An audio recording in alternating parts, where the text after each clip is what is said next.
Sangamner ST bus स्थानकात आंदोलनाचे परिणाम दिसू लागलेत। नाशिक आणि पुढेकडे जाणाऱ्या अनेक गाड्या रद्द झाल्यात। परिणामी प्रवाशांची गर्दी सध्या पाहायला मिळते, तर विद्यार्थ्यांना घेऊन जाणाऱ्या फेऱ्या मात्र सुरळीत सुरू आहेत। याचा आढावा घेतला आमच्या प्रतिनिधीनं, पाहूया।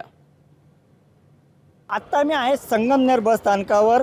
नाशिक आणि पुणे या दोन जी मोठी शहर आहेत त्यांच्यामधलं हे मध्यवर्ती बस स्थानक आहे आणि या ठिकाणचं दृश्य जर आपण आत्ता पाहिलं तर या ठिकाणी प्रवाशांनी मोठी गर्दी केलेली आहे। सकाळी काही गाड्या या ठिकाणी आल्या देखील, ज्या दूरवरच्या गाड्या होत्या त्या लांब पल्ल्याच्या गाड्या या ठिकाणी पोहोचल्या, मात्र त्याही अत्यंत कमी प्रमाणात। एकूणच आत्ता सध्या जरा दृश्य पाहिलं तर जे प्रवासी आहेत त्यांना बसची वाट पाहावी लागते। ज्यावेळेस एखादी बस येते त्यावेळेस ती बस पकडण्यासाठी प्रवासी अक्षरशः धावताना दिसत आहे।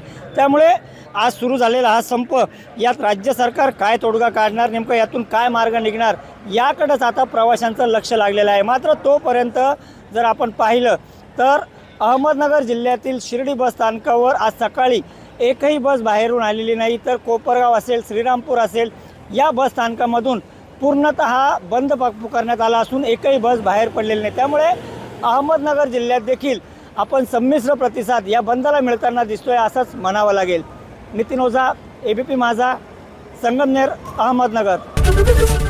एबीपी माझा, उघडा डोळे बघा नीट।